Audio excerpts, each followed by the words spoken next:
2025년 11월 16일 주일 에스라 10장 9절부터 44절 매일 성경 말씀 묵상입니다.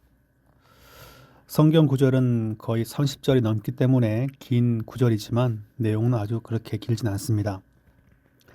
이스라엘 백성의 영적 문제를 간파했던 에스라가 9장 10장 1절부터 보시면 이스라엘 백성에게 그들 때문에 아파하고 슬퍼하고 드디어 온 백성을 소집합니다.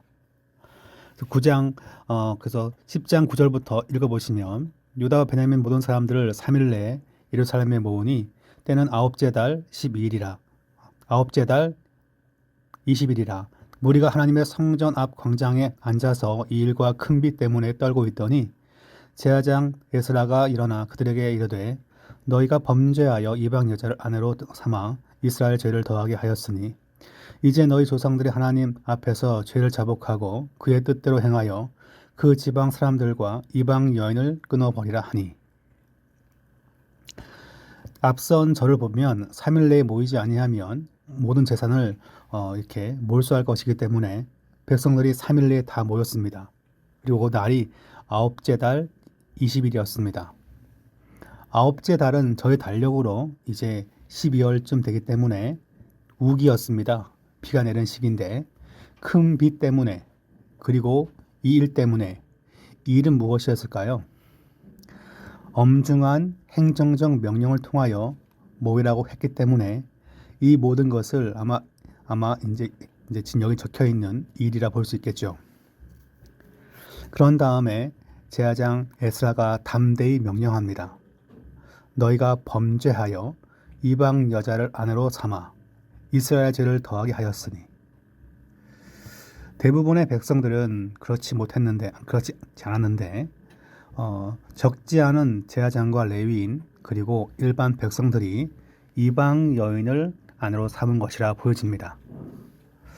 어떤 적법한 절차를 따르기보다는 너무나 단시간 안에 그냥 쉽게 이방 여인을 아내로 맞이한 것인데 이에 대하여 11절 말씀 보시면 죄를 자복하고 그 뜻대로 행하여 그 지방 여인과의 관계를 끊어버릴 것을 명령합니다.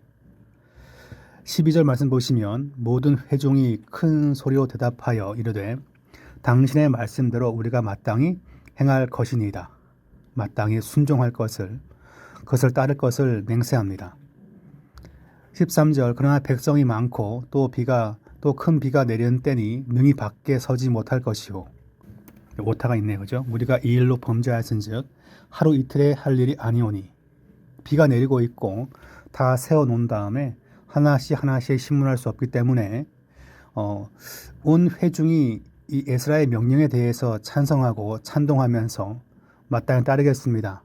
그리고 하루 이틀에 끝나지 않고 세밀히 조사하겠습니다. 그렇게 그 다음에 보시면 조직화하여 실천할 것을 그렇게 제안합니다. 13절 보시면 이제 온 회중을 위하여 우리의 방백들을 세우고 우리 모든 성읍의 이방 여자에게 장가든 자는 다 기한에 각 고을의 장로들과 재판장과 함께 오게 하여 이 일로 인한 우리 하나님의 진노가 우리에게서 떠나게 하소서 하나. 이 일 때문에 이 일을 위한 특별한 방백들 어떤 리더를 세울 것을 말하고 각 고을의 장로와 재판장과 함께 평가할 것을 제안합니다. 15절 요 15절이 요 단어 하나 때문에 약간 좀 해석이 분분한데 오직 아살의 아들 요나단과 디과의 아들 야스야가 일어나 그 일을 반대하고 그러니까 앞에 있던 요 에스라의 정책을 반대한 것인지 혹은 일반적으로 이방인과의 결혼에 대하여 반대한 것인지 이게 신학자들 사이에서도 그 히브리어 그 해석상 약간의 난제가 있습니다. 그런데 앞뒤 14절과 16절 이하에 보면 이 앞뒤 9절과 비추어 본다면 그 일을 반대했다는 것은 통혼에 대해서 우리가 정리하자 그 일을 반대한 것이 아니라 통혼에 대하여 다른 의견들이 있었으나 그것을 반대하고 또한 무슬람과 레위 사람 삽부대가 그 일을 돕더라. 즉 에스라의 정책에 대하여 돕고자 한 것이라고 보는 것이 앞뒤 문맥상 자유로운 해석이 됩니다. 16절 사로잡혔던 자들의 자손이 그대로 한지라. 제사장 에스라가 그 종족을 따라 각각 지명된 족장들 몇 사람을 선임하고 열째 달 초하루에 앉아 그 일을 조사하여, 아까 아홉째 달 이제 20일인데 한 10일 정도가 지난 거죠. 그러니까 이 지금 유대인 달력으로 열째 달은 이제 디셈버 12월쯤 됩니다. 첫째 달 초하루에 이르러라고 나와 있습니다. 조사를 했는데 첫째 달 초하루니까 벌써 몇 개월이 지난 것입니다. 세밀히 면밀히 조사한 것이라 볼 수 있겠죠. 그 다음 절 말씀은 전부 다 이방인과 결혼한 그런 사람들의 명단이 등장합니다. 18절부터 24절까지 말씀은 제사장과 레위인이 등장하죠. 제사장의 무리 중에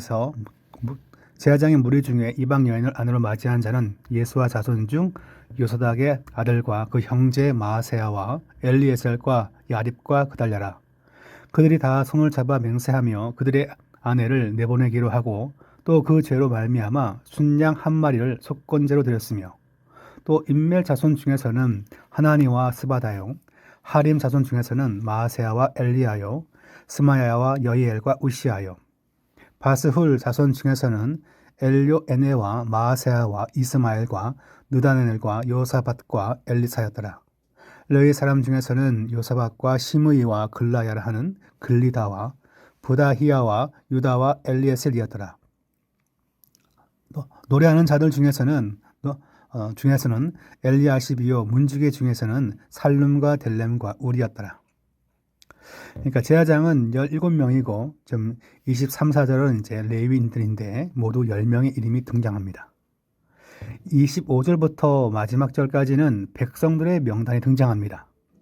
네, 25절 이스라엘 자손 중에서는 바로스 자손 중에서는 라메아와 이시야와 말기야와 미야민과 엘르아살과 말기야와 분하야요, 엘람 자손 중에서는 마따냐와 스가라와 여이엘과 압디와 여레못과 엘리야요, 삿두 자손 중에서는 엘료에네와 엘리아십과 마따냐와 여레못과 사밧과 아시사요, 베베 자손 중에서는 요하난과 하나냐와 삽베와 아들레요, 바니 자손 중에서는 무슬람과 말룩과 아다야와 야숲과 스알과 여레못이요, 바핫 모압 자손 중에서는 안나와 글랄과 분하야와 마아세야와 마따냐와 부살렐과 빈누이와 문하세요.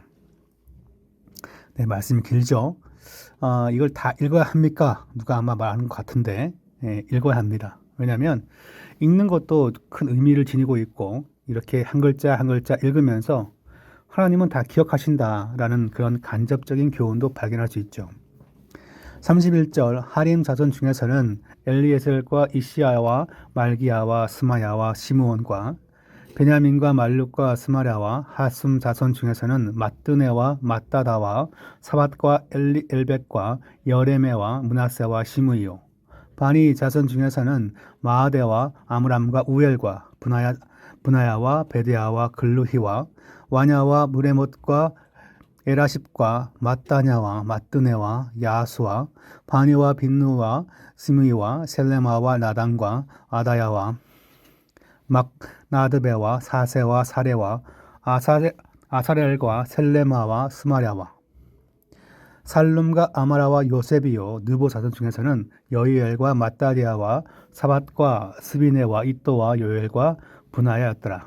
이상은 모두 이방 여인을 아내로 맞이한 자라. 그 중에서는 자녀를 낳은 여인도 있었더라. 근데 25절부터 44절까지는 일반 백성 중에 이방 여인과 결혼한 자들의 이름이 기록됩니다.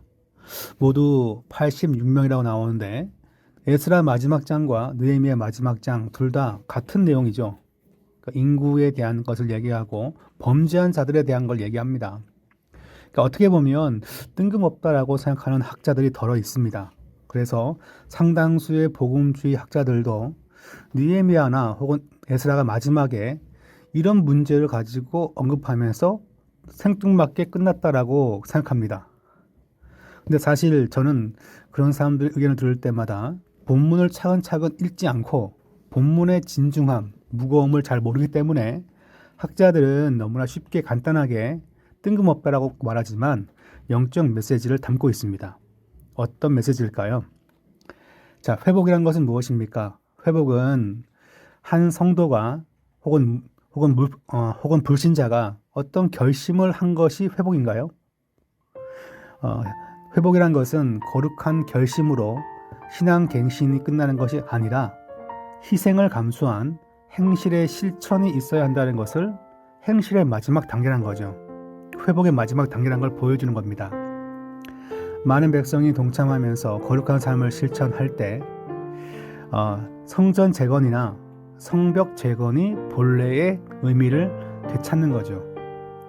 성전을 짓고 건물을 짓고 다시 말하면 교회 건물이 올라가고 우리의 사업이 잘 되고 또한 집을 잘 구매하여 이사하면 다 끝난 겁니까? 그리고 그 가운데 예수 믿겠다라고 고백하면 다 끝난 건가요? 그렇진 않습니다. 믿음대로 평소의 삶을 사는 거죠. 그것이 바로 이 에스라와 느헤미야의 마지막 점검 사항이었습니다. 경제, 정치, 가정, 외형적인 것이 복원되어도 신앙의 결심이 그냥 입술로만 나오는 것이 아니라 삶 속에서의 회복이 되는 것이 진짜 회복이라는 것을 이 에스라와 느헤미야는 맨 마지막 장에서 같은 교훈을 주고 있습니다. 겉으로 보이는 그냥 피상적인 회복이 아니라 진심 어린 마음과 행실의 회복이 있는 것을 소망하는 그런 성도의 삶, 또한 이를 위하여 말씀을 가지고 자신을 비추어 보는 그와 같은 성도의 기도 생활이 되어야 할 줄 믿습니다.